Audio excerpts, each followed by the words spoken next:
Hi guys, and welcome to a special episode on the channel today. Now we're reviewing My Football Manager 2017. We're starting where it began at Blackpool. Run the intro.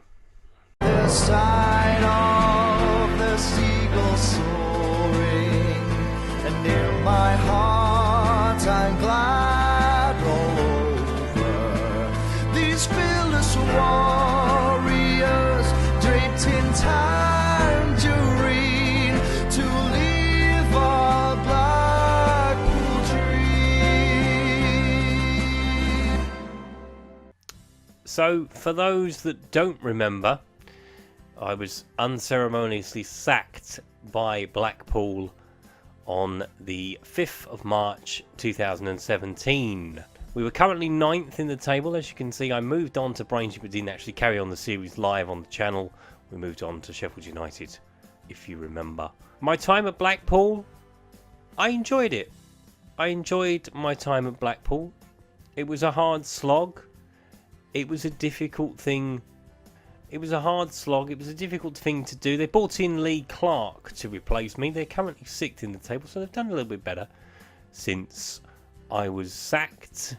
But they still have a month to the season left to play. So they might go up in the playoffs. They might go up automatically. But I was disappointed to be sacked because I thought we'd done really well. I thought we'd done reasonably well, as this will show. So overall, obviously we won more games than we lost. We didn't win more games than we drew and lost combined. A 40% win ratio, which, you know, is a fairly good win ratio, in my opinion. We just lost out to player power. Obviously, tried to make changes. I tried to bring in players who were better than what Blackpool already had, whilst failing to get rid of the deadwood that were left behind. And yeah, I think I tried to change too much too quickly, which cost me my job. But I did pick out one player who I believe was my star buy. And that man was John Joe Kenny, on loan from Everton, played right back for us.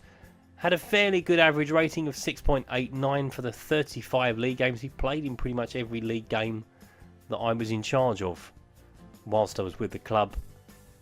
He will be a good prospect. He will have a great future. He's broken into the first team at Everton in real life in the last couple of weeks. So expect good things from John Joe Kenny. I was really pleased to get him on loan from Everton. Grateful to Ronald Koeman for sending him out to us. Yeah, I think if I'd have been given a bit more time, I think we would have got promoted to League One, most definitely. And I was all round disappointed to be sacked. Then we moved on to the Blades, in Blades of Glory. Really enjoyed my time with Sheffield United. It was promotion winning. Championship survival was the key to both seasons. You know, we had a great promotion season. Struggled a little bit in the Championship, finished 19th overall. So let's take a closer look at it. Now, the first thing for me to point out is my record at Championship level. Or League One Championship level. 46 wins, and that was mainly in the promotion season. 28 draws, 33 losses, a win ratio of 42%. It's only 2% higher 1 year longer. So, it's interesting. Obviously, we won a lot of games in the promotion season. We didn't win quite as many last year. We won 12 games last year in the Championship, but still managed to accumulate 52 points.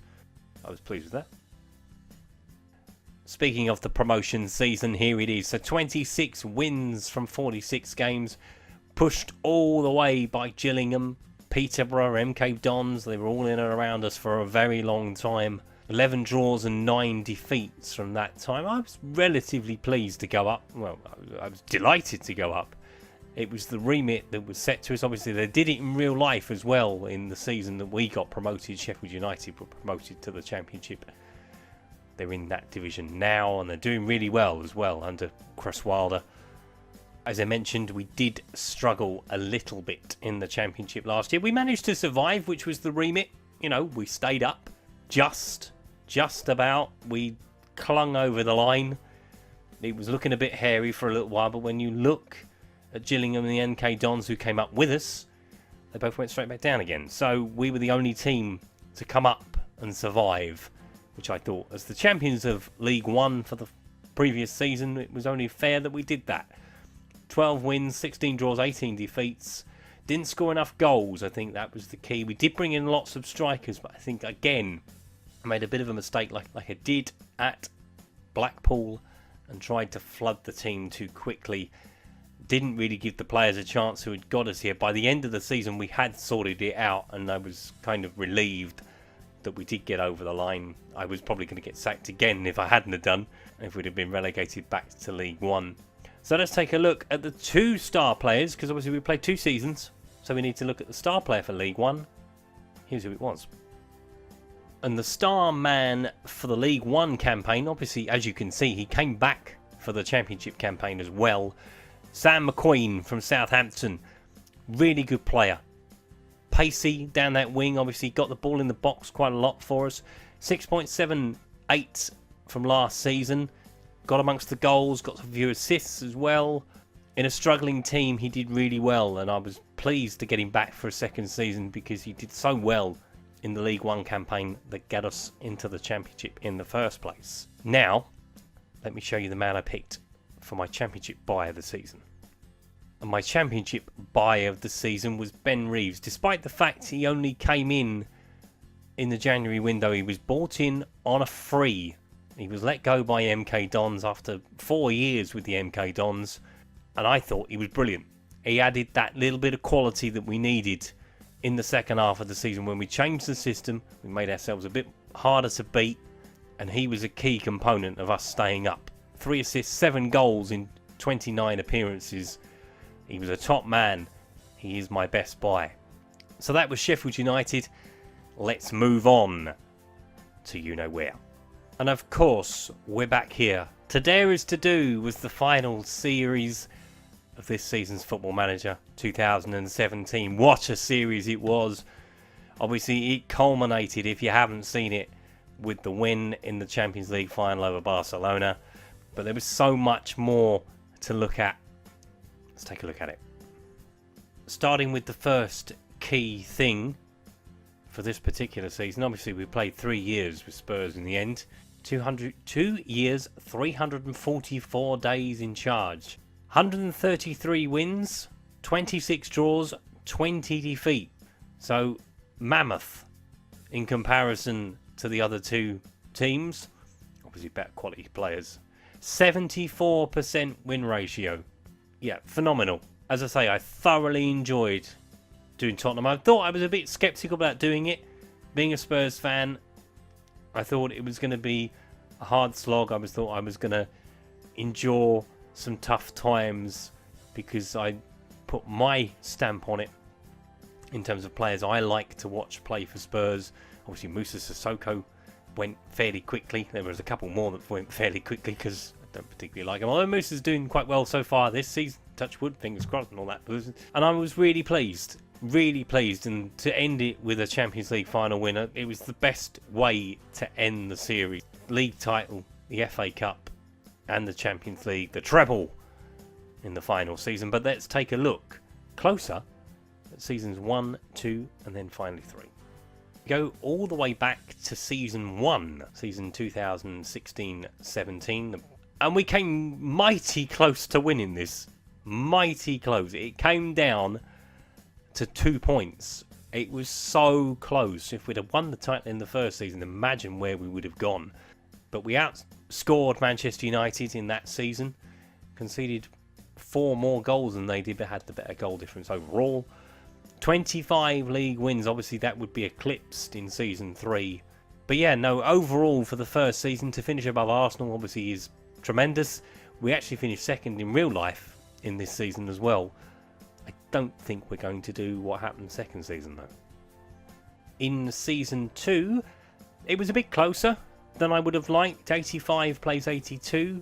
Again, we conceded more goals than Manchester United, but outscored them phenomenally more. We scored 14 more goals than Man U. Obviously finished above Arsenal as well, which is always good. 5 defeats in the season, 26 wins, 7 draws, but better was to come. And in the final season, records tumbled. So, start off 90 goals, much more, 18 goals conceded in 38 games, which is phenomenal. A goal difference of 72, 103 points. We broke the Premier League record that was set by Chelsea. One defeat, which was Liverpool, which we shouldn't have lost, but we were so poor on the day that probably we deserved to lose it. 33 wins, again a new Premier League record. Obviously we won the FA Cup, we won the Champions League as well as the Premier League. It was a perfect season. If we had gone unbeaten, that would have been the icing on the cake, but hey ho. And moving on to the players that caught my eye. Obviously from season 1, Luke Shaw was a good addition to the side. Gave a bit of competition to Danny Rose. Eventually took over from Danny Rose. Danny Rose was injured quite a lot in season 3. But Luke Shaw became an integral part of this team. 23 appearances in that season, obviously scored in the Champions League final. That was certainly the crowning achievement of his time with us, scoring in the Champions League final. And he was a great buy. Obviously the buy of the season was Yannick Carrasco, for season 2 at least. Only 20 goals in 64 appearances in the 2 seasons he was with us, but he made a marked improvement last year on the previous season, and he was instrumental, particularly in season 3. But season 2 he chipped in with a fair few assists for Harry Kane, who scored 51 goals in that season, don't forget. Phenomenal player, will have a bright future in football, obviously with Atletico Madrid or wherever he decides to go following that. Yeah, I'm looking forward to working with him, hopefully one day in the future in another Football Manager, in another life. But yeah, well done Yannick, proud of you. And the star of season 3 was Thomas Lemar. He was brought in, obviously, by me, because I felt we needed someone on the opposite side to do what Yannick Carrasco was doing on the other side. And didn't he do it? 25 assists, that was his key contribution to his 15 goals as well in the season. He did really, really well. And I was so pleased. He scored some crucial goals at crucial times for us. And he, Eriksen, Ali, Carrasco and Kane, the 5 of them together, were a phenomenal set of players. It allowed Victor Wanyama and Moussa Dembele to do their job of just sitting there whilst they got to business. With Ross Barkley, special mention for him because he had a fairly good season as well. In fact, I don't think a player in the last season had a bad season at all. Now, I was watching episode 1 of To Dare Is To Do. I was showing it to someone the other day, and I started by looking at the honours board. So I'm going to end the entire series, the whole Football Manager 2017 experience, by looking at the honours board. So, what did we add? So we added 2 league titles, runner-up in 2017, obviously winner in 2018 and 19. We added 3 FA Cups. We added 1 EFL Cup. That was the only disappointing thing, I think, from my time, that we didn't win more of those. Obviously, we were runner-up in the last season. Got nowhere in the season before. I think we were out fairly early. 2 FA Community Shields, and obviously the crowning achievement, the Champions League, with the win over Barcelona. So all in all, I thoroughly enjoyed my time with Spurs. I would do it again at some stage, probably not next FM, maybe the FM after, but definitely. If you are looking for a club for FM 2018, look no further than Tottenham Hotspur FC. That is it. I hope you've enjoyed my story of 2017's Football Manager experience. Obviously, we had the start with Blackpool, onto Sheffield United, and the crowning achievement with Tottenham. For FM18, obviously, there will be something to come when the game is released. You will see what that is when that time comes. I'm not going to tell anybody anything at the moment, but I am so looking forward to 2018's Football Manager. Obviously, with the new Dynamics package, it looks brilliant. Hopefully, the gameplay and stuff that gets unveiled in the time before release will make Football Manager 18 the best so far. Now, if you've enjoyed today's video, please leave a like, If you haven't subscribed to the channel already, please do so. If you'd like to follow me on the Twitter handles above my head. So that was Illuminating Blackpool, Blades of Glory, and To Dare Is To Do, all rolled up into one episode. I will see you for 2018's version of Football Manager. Until then, thanks for watching. Bye-bye.